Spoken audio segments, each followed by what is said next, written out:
शुभ सकाळ आपण आईएमटीवी ओडिशार सकाळर न्यूज बुलेटिन देखुछंती। आसंतो आज सकाळर देश विदेश तथा राज्यर सबठार बड़ खबर उपरे नजर पकाइबा। ईरान रो बंदर को समस्त सामुद्रिक परिवहन को यार अवरोध। अमेरिका केंद्रीय कमांड एक विबृति रे कहिछि जे राष्ट्रपति डोनाल्ड ट्रम्प को घोषणा अनुसार यह 13 एप्रिल स्थानीय समय तथा सकाळ 10 टार ईरान बंदर को समस्त सामुद्रिक परिवहन को अवरोध करिबा आरंभ करिबो। पूर्व पाकिस्तान इस्लामाबाद रे अमेरिका एवं ईरान आलोचना रे मध्य आलोचना कौन से फलाफल न मिलवा पर ट्रम्प अवरोध करथिले जे अमेरिका हरमुज प्रणाली रो अवरोध सहित आगको बढ़िबो। केनकम यार मध्य सूचना दैछि। मासको दरमा 1,80,000 टंका उच्च दरमार सरकारी चाकरी खोजिचंती कि आपण माने ताहेले अष्टम वेतन कमिशन बा आईटी सेंट्रल पे कमिशन आपणको पय बड़ सुजोग आनिछि। अष्टम वेतन तथा कमिशन कंट्लास बा कन्स्टिट्यूशन पदरे नियुक्ति देवा आरंभ होइछि, जेउठी आशायी को मासिक 1,80,000 टंका पर्यंत दरमा मिलिबारे कमिशन को अक्षर उभय फुल टाइम एवं पार्ट टाइम नियुक्ति आरंभ हो जाइछि। अर्थात आपण आपणको असुविधा अनुसार विकल्प मध्य बाछि पारिबे। कम दरमा को नै रोजगार को नै जोरदार विक्षोभ एवं रास्ता रोको। देशर सरकारी कर्मचारी को अष्टम वेतन कमिशन को नहीं चर्चा भितर कारखाना श्रमिकों आक्रोश देखा मिली। कम दरमा को नहीं रास्ता को ओह्लैं कारखाना श्रमिक नोएडा रे व्यापक प्रतिवाद देखा मिली। कम दरदाम को नहीं श्रमिकों प्रतिवाद बेले गाड़ी रे निया लगा जाइछि, पत्थर माड़ होइछि, पुलिस मध्य लाठीर प्रहार करिछि। नोएडार होसेरी कॉम्प्लेक्स फेज 2 रे थिबा दरमा वृद्धि दाबी रे श्रमिक माने विक्षोभ करिसंते। दिल्ली बोमा विस्फोरण केस रे भुवनेश्वर लिंक। दिल्ली बोमा विस्फोरण घटना भुवनेश्वर लिंक देखा मिली। आजाद नगर बोमा विस्फोरण तदंत करथिबा बेले मिली प्रमाण। एयरफील्ड थाना को डॉक्यूमेंट आनिबा पर जोरदार होइछि तदंत। मुख्य अभियुक्त तथा सेनबाज हुसैन ओफर मफिर खास सहयोगी मानकु जेरा करा जाइछि। सीडीआर रिपोर्ट आधार रे मफिर गर्लफ्रेंड एवं सहयोगी को चलीछि जेरा। जटनी अंचल एक सभार विस्फोरण हो जाइथिला तदंत। शेष यात्रा रे आशा एवं राष्ट्रीय मर्यादा सहित होइछि शेष कृत्य। किछि समय पर मुंबई रे आशा भोसले अंतिम संस्कार हो जाइछि। राष्ट्रीय मर्यादा सहित होइछि तांकर शेष कृत्य। बासभवन शेष दर्शन करछन्ते बहु विशिष्ट व्यक्ति विशेष। मुंबई शिवाजी पार्क रे संध्या समय करा जाइछि किंवदंती गायिका तथा आमर आशा भोसले शेष कृत्य। यार भितर लोअर पारेल स्थित बासभवन रे शेष श्रद्धांजलि देइछन्ते बहु विशिष्ट व्यक्ति माने। किंवदंती गायिका आशा भोसले को राष्ट्रीय सम्मान मध्य प्रदान करा जाइछि। चाकरी पाई जमी दुर्नीति लालू यादव को बड़ झटका। चाकरी पाई जमी मामला आरजेडी सुप्रीमो लालू प्रसाद यादव को बड़ झटका लागिछि। सीबीआई एफआईआर रज्जु करबा पाई तांको अनुरोध को सुप्रीम कोर्ट खारज कर दैछन्ते। कोर्ट स्पष्ट करछन्ते ट्रायल कोर्ट गुरुत्व अनुसार मामलार शुणाणी जारी करबा उचित। विचारपति एमएस सुंदरस एवं एन कोटेश्वर सिंह खंडपीठ कहिसन्ति जे शुणाणी समय लालू यादव को प्रत्येक थर निम्न अदालत रे व्यक्तिगत भाव में हाजिर हेबाकु मध्य पड़िबो नाही। 12 घंटा बैठक मध्य 21 थर फोन करछन्ते ट्रम्प। अमेरिकार उपराष्ट्रपति जेडी वांस कहिसन्ति जे इस्लामाबाद रे ईरान सहित शांति आलोचना बेले से राष्ट्रपति डोनाल्ड ट्रम्प को सहित लगातार जोगाजोग करथिले। आलोचना विफल हेबा परे भांस अमेरिका प्रत्यावर्तन करिबा बेले साम्बादिका मानकु कहिसन्ति जे आम राष्ट्रपति सहित लगातार जोगाजोग रे थिलु। गत 21 घंटा मध्य मु जानि नै जे आमे तांको सहित केते थर कथा होइछु। अध डजन किंबा 1 डजन रो अधिक थर कथा होइछु बोली से मध्य सूचना दैछन्ति। तुर्की ठारू 100 कोटी डॉलर एवं सुंदर पत्नी दाबी करिसन्ति युगांडार सेना मुख्य। युगांडा राष्ट्रपति तथा वेड्री मुसेवेनी को पुओ तथा देशर चीफ ऑफ डिफेंस फोर्स तथा सीडीएफ हुमुजी कानाईगुरु सोशल मीडिया प्लेटफॉर्म एक्स जरिया तुर्की सरकार को खोलाखोली चेतावनी दे 100 कोटी अमेरिकन डॉलर बा 1 बिलियन एवं तुर्की सबठार सुंदर महिला को निजर पत्नी भावे दाबी करछन्ति। जदि 30 दिन मध्य एही दाबी पूरण न हुए तेबे कंपाला रे थिबा तुर्की दूतावास बंद करबा सहित कूटनैतिक संपर्क छिन्न करबा को मध्य से धमक दैछन्ते। महिला संरक्षण अधिनियम पारित पय मोदी सरकार को कसम। संसद रे लागू हेबो महिला संरक्षण एथे पे अंटा भिड़ी थिले मोदी सरकार। ନାରୀ ଶକ୍ତି ବନ୍ଦନ ଅଧିନିୟମକୁ ନେଇ ସଂସଦର ସ୍ୱତନ୍ତ୍ର ଅଧିବେଶନ ଚାଲିଥିଲା।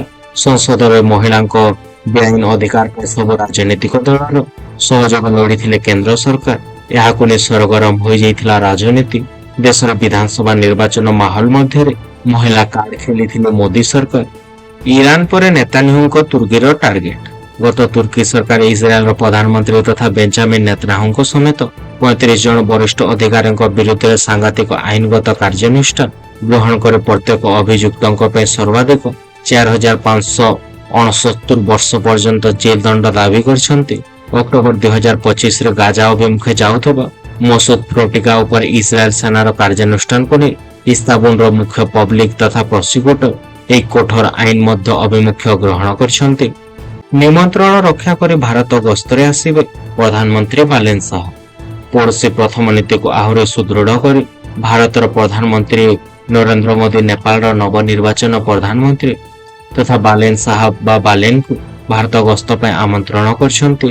ମରିସସରେ ଆୟୋଜିତ ଭାରତ ମହାଶିଖର ସମ୍ମିଳନୀ ଅବସରରେ ନେପାଳର ବୈଦେଶିକ ମନ୍ତ୍ରୀ ତଥା ଶଶୀର ଖାନାଲ ଏହି ଗୁରୁତ୍ୱପୂର୍ଣ୍ଣ ସୂଚନା ଦେଇଛନ୍ତି। ଚୀନର ଋଣ ଜାଲରେ ନେପାଳ। ସରକାରୀ ଏୟାରଲାଇନ୍ସ ଋଣ ଭାରରେ ଅବୁଡୁବୁ। ନେପାଳ ପ୍ରାରମ୍ଭରେ ନିଜର ଘରୋଇ ଏୟାରଲାଇନ୍ସକୁ ସୁଦୃଢ଼ କରିବା ପାଇଁ ଚୀନ ନିର୍ମିତ ବିମାନ ଉପରେ ନିର୍ଭର କରୁଥିଲା, କିନ୍ତୁ ଏହା ବର୍ତ୍ତମାନ ସଙ୍କଟ ଏବଂ ଆର୍ଥିକ ବୋଝ ପାଲଟି ଯାଇଛି। ଏହି ଚୀନ ବିମାନ ଗୁଡ଼ିକ ଗତ 5 ବର୍ଷ ଧରି କାଠମାଣ୍ଡୁ ବିମାନବନ୍ଦରରେ ପାର୍କିଂ କରାଯାଇଛି। ଏହା ନେପାଳ ଏୟାରଲାଇନ୍ସ ପାଇଁ ଗୋଟିଏ ବଡ଼ ସମସ୍ୟା ପାଲଟି ଗଲାଣି। ରିପୋର୍ଟ ଅନୁସାରେ ଏହି ବିମାନ ଗୁଡ଼ିକର ଅବସ୍ଥା ଏବେ ଏପରି ହୋଇଯାଇଛି ଯେ ସେଗୁଡ଼ିକୁ ବିକ୍ରି ଲିଜ୍ କିମ୍ବା ଚୀନକୁ ଫେରାଇ ଦିଆଯାଇ ମଧ୍ୟ ପାରିବ ନାହିଁ। ଫଳସ୍ୱରୂପ ଏହି ବିମାନ ଗୁଡ଼ିକ ବିମାନ କମ୍ପାନୀ ପାଇଁ କ୍ଷତିକାରକ ସାମଗ୍ରୀ ପାଲଟି ଯାଇଛନ୍ତି। ଇରାନକୁ ଘେରିବା ପାଇଁ ଆମେରିକାର ମାଷ୍ଟର ପ୍ଲାନ। ଇରାନକୁ ଘେରିବା ପାଇଁ ଆମେରିକାର ମାଷ୍ଟର ପ୍ଲାନ। ହରମୁଜ ପ୍ରଣାଳୀରେ ରୋକିବ ତେଳ ଏବଂ ଜାହାଜ ଚଳାଚଳ। ଡୋନାଲ୍ଡ ଟ୍ରମ୍ପଙ୍କ ନୂତନ ଋଣ ନୀତି ଅନୁଯାୟୀ ଆମେରିକା ଏବେ ଇରାନର ଅର୍ଥନୀତିର ମେରୁଦଣ୍ଡ ଭାଙ୍ଗିବା ପାଇଁ ପ୍ରସ୍ତୁତ ହେଉଛି। ବିଶେଷ କରିକି ହରମୁଜ ପ୍ରଣାଳୀରେ ଥିବା 4ଟି ଗୁରୁତ୍ୱପୂର୍ଣ୍ଣ ଅଞ୍ଚଳକୁ ଚେକ୍ ପଏଣ୍ଟ କରି ଇରାନକୁ ଅଣନିଷ୍ପାସୀ କରିବାକୁ ଲକ୍ଷ୍ୟ ରଖାଯାଇଛି। ଟ୍ରମ୍ପ ପ୍ରଶାସନ ଖର୍ଗ ଦ୍ୱୀପରୁ ତେଳ ରପ୍ତାନି ଏବଂ ବନ୍ଦର ଅବ୍ବାସରୁ ଜାହାଜ ଚଳାଚଳ ସମ୍ପୂର୍ଣ୍ଣ ବନ୍ଦ କରିବାକୁ ମଧ୍ୟ ଯୋଜନା କରୁଛନ୍ତି। ନୂତନ ତଥା ମୋସାଦ ମୁଖ୍ୟଙ୍କ ନିଯୁକ୍ତିକୁ ନେଇ ଇସ୍ରାଏଲରେ ବିବାଦ। ଇସ୍ରାଏଲର ପ୍ରମୁଖ ଗୋଇନ୍ଦା ସଂସ୍ଥା ମୋସାଦରେ ଜଣେ ନୂତନ ମୁଖ୍ୟ ନିଯୁକ୍ତି ହେବାକୁ ଯାଉଛନ୍ତି।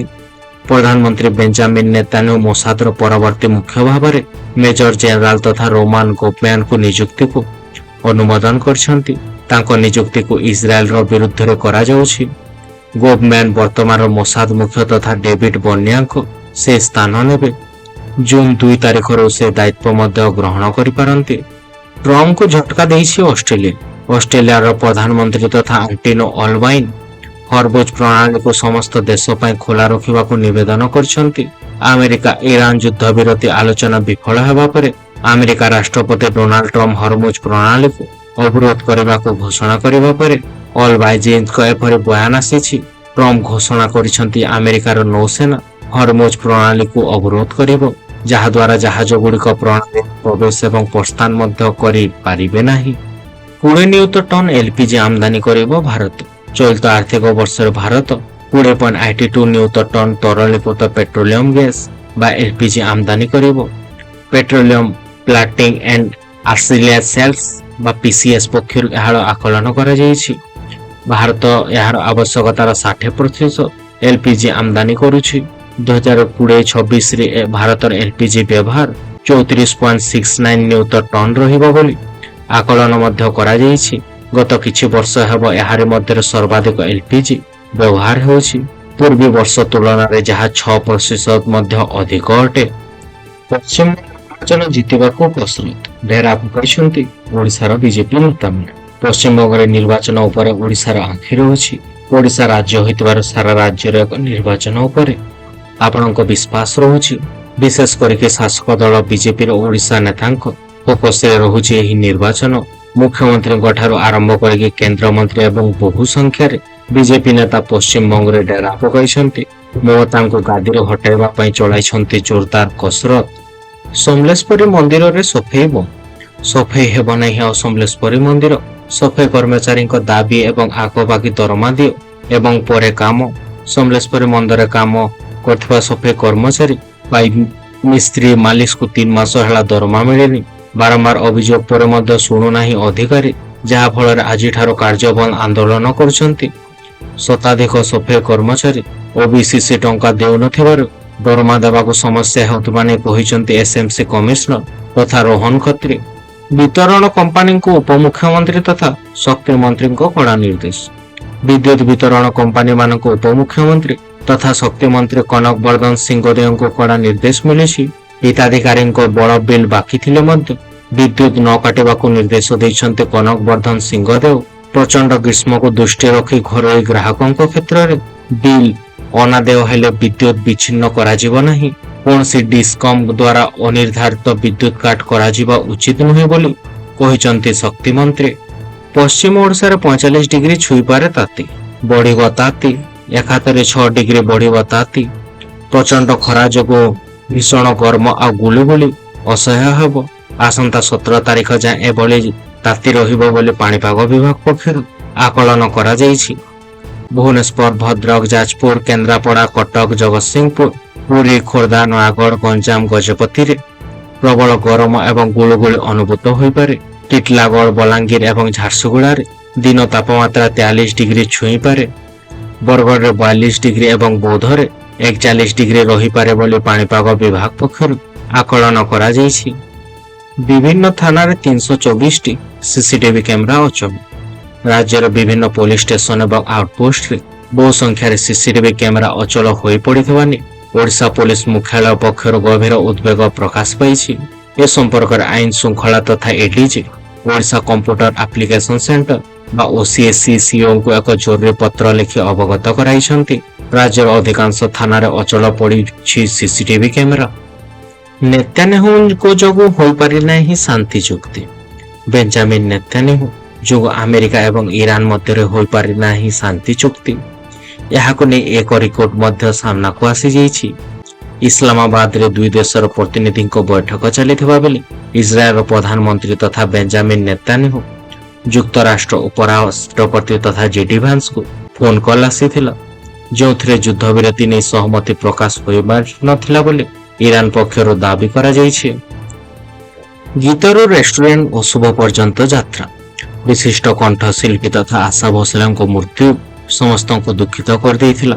ଆଶା ତାଙ୍କର ସ୍ୱରର ଯାଦୁରେ ସମସ୍ତଙ୍କୁ ବାନ୍ଧି ରଖିଥିଲେ। ପ୍ରତିଟି ଭାରତୀୟଙ୍କ ମୁହଁରେ ତାଙ୍କ ଗୀତ ରହୁଛି, କିନ୍ତୁ ବହୁତ କମ୍ ଲୋକ ଜାଣିଛନ୍ତି ଯେ ଆଶା ତାଇ କେବଳ ସ୍ୱରର ରାଣୀ ନଥିଲେ, ବରଂ ସ୍ୱାଦର ମଧ୍ୟ ଥିଲେ।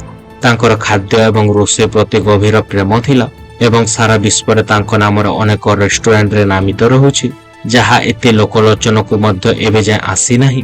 ଆଶାଙ୍କ ମୃତ୍ୟୁ କେବଳ ସଙ୍ଗୀତ ଜଗତରେ ଶୋକର ଛାୟା ଦେଇନାହିଁ, ବରଂ ଆମର ସମସ୍ତଙ୍କ ପୁରା ଭାରତୀୟମାନଙ୍କ ପାଇଁ ଗୋଟେ ଶୋକର ଛାୟା ଖେଳିଯାଇଛି। 16 ବର୍ଷ ପରେ ହଙ୍ଗେରୀରେ ଭିକ୍ଟର ଅରବାନଙ୍କ ଶାସନ ଶେଷ। 16 ବର୍ଷ ଧରି ହଙ୍ଗେରୀରେ ଶାସନ କରିଥିବା ପ୍ରଧାନମନ୍ତ୍ରୀ ତଥା ଭିକ୍ଟର ଅରବାନ ସଂସଦୀୟ ନିର୍ବାଚନରେ ପରାଜୟ ସ୍ୱୀକାର କରିଛନ୍ତି। ଜାତୀୟତାବାଦୀ ତଥା ଅରବାନଙ୍କୁ ଆମେରିକା ରାଷ୍ଟ୍ରପତି ଡୋନାଲ୍ଡ ଟ୍ରମ୍ପଙ୍କ ଘନିଷ୍ଠ ସହଯୋଗୀ ଭାବରେ ବିବେଚନା କରାଯାଏ। କଣ୍ଟରଭେଜିଭ ପାର୍ଟିର ପିଟର ମାର୍ଗ୍ୟାନଙ୍କୁ ଟିଜା ପାର୍ଟି ହଙ୍ଗେରୀ ନିର୍ବାଚନରେ ଏକ ବିରାଟ ବିଜୟ ହାସଲ କରିଛି, ଯାହା ଅରବାନଙ୍କ 16 ବର୍ଷର ଶାସନକୁ ମଧ୍ୟ ଅନ୍ତ କରିଦେଇଛି। ଇସଲାମାବାଦରେ ଆଲୋଚନା ବିଫଳ, ସାନି ମଧ୍ୟସ୍ଥତା ପାଇଁ ପ୍ରସ୍ତାବ ଦେଇଛନ୍ତି ପୁଟିନ। ମଧ୍ୟପ୍ରାଚ୍ୟ ଯୁଦ୍ଧ ଯୋଗୁଁ ସାରା ବିଶ୍ୱରେ ଶକ୍ତି ସଙ୍କଟ ଦେଖାଯାଇଛି।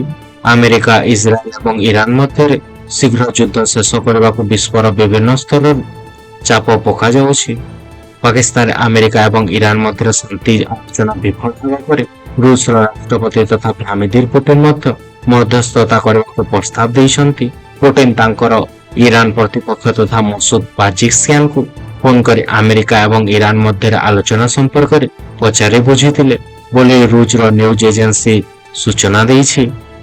ହେଲେ ଆଜି ମଧ୍ୟ ସମସ୍ୟାରେ ଯୋଡ଼ି ହେଉଛନ୍ତି ଆମର ସହରବାସୀ। କାୟାକଳ୍ପ ବଦଳି ଯାଇଛି, ସ୍ମାର୍ଟ ସିଟିର ମାନ୍ୟତା ମିଳିଛି, କିନ୍ତୁ ଆଜି ମଧ୍ୟ ଅନେକ ସମସ୍ୟା ମଧ୍ୟରେ ଯୋଡ଼ି ହେଉଛନ୍ତି ସହରବାସୀ।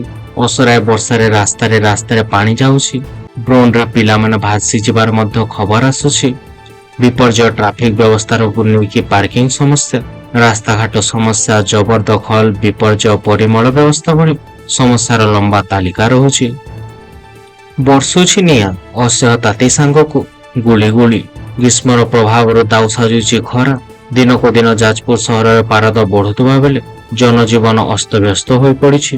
ସକାଳ 10ଟା ପରେ ରାସ୍ତାଘାଟ ସୁନସାନ ହୋଇଯାଉଥିବା ବେଳେ ପ୍ରଶାସନ ପକ୍ଷରୁ ଜଳଛତ୍ର ଖୋଲା ନ ଯିବା ସାଧାରଣ ଲୋକଙ୍କ ଅସନ୍ତୋଷକୁ ବଢିବାରେ ଲାଗୁଛି।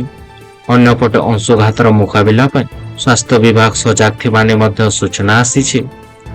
ଅନଲାଇନ ପରୀକ୍ଷା ସେଣ୍ଟର ଉପରେ ସିବିଆଇର ଚଢ଼ାଉ। ଏସ୍ଆଇ ପରୀକ୍ଷା ସ୍କାମରେ ସିବିଆଇର ବଡ଼ ଆକ୍ସନ ଦେଖିବାକୁ ମିଳିଛି।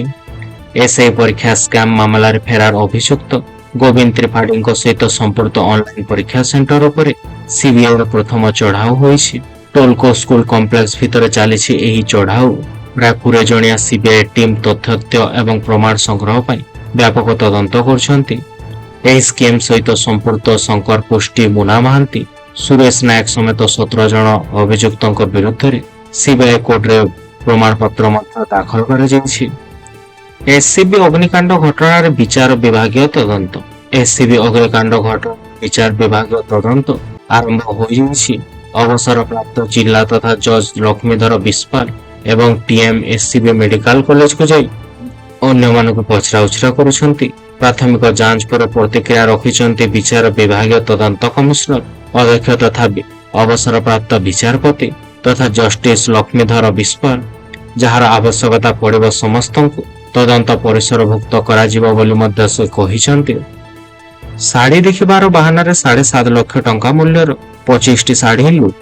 ଇନୋଭା କାରରେ ଆସିଲେ ଶାଢ଼ୀ ଦେଖିବା ବାହାନାରେ ସୁଯୋଗ ଦେଖି ଆଣ୍ଠୁରେ ଝାଙ୍କି ଲୁଟି ନେଇଛନ୍ତି 7.5 ଲକ୍ଷ ଟଙ୍କାର 25 ଖଣ୍ଡ ପାଟ ଶାଢ଼ୀ। ଅନୁଗୁଳ ସହରରେ ଥିବା ବୟାନିକା ଶୋରୁମରୁ ଏଭଳି ଅଭିନବ ଢଙ୍ଗରେ ଲୁଟ୍ କରିଛନ୍ତି ଏହି ମହିଳା ଲୁଟେରା ଦଳ। ଏହି ଦିନ 1.15 ବେଳକୁ 6 ଲକ୍ଷ ମହିଳା ଏବଂ ଜଣେ ପୁରୁଷ ବୟାନିକା ଶୋରୁମ ଭିତରକୁ ପଶି ଯାଇଥିଲେ। ଶାଢ଼ୀ ଦେଖିବା ବାହାନା କରି କର୍ମଚାରୀ ନିଜକୁ ମଧ୍ୟ ହଟେଇ ଦେଇଥିଲେ। ଧନ୍ୟବାଦ ଆମ ସହିତ ଥିବାକୁ। ଆଶା କରୁଛୁ ଆପଣ ଆମ ଭିଡ଼ିଓଟିକୁ ଉପଭୋଗ କରିଛନ୍ତି। ଯଦି ଆପଣଙ୍କୁ ଏହା ଭଲ ଲାଗିଥିଲା ତେବେ ଲାଇକ୍, ସେୟାର, ସବସ୍କ୍ରାଇବ୍ କରିବାକୁ ଭୁଲନ୍ତୁ ନାହିଁ। ଆମେ ଆପଣଙ୍କ କମେଣ୍ଟ ବା ମତାମତର ଅପେକ୍ଷାରେ ରହୁଛୁ। ପରବର୍ତ୍ତୀ ଭିଡ଼ିଓ ପାଇଁ ଜଡ଼ିତ ରୁହନ୍ତୁ ଏବଂ ଆସନ୍ତା ସମୟ ପର୍ଯ୍ୟନ୍ତ ଆପଣଙ୍କ ଉପରେ ମହାପ୍ରଭୁ ଜଗନ୍ନାଥଙ୍କ ଆଲୋକ ବର୍ଷା ହେଉ।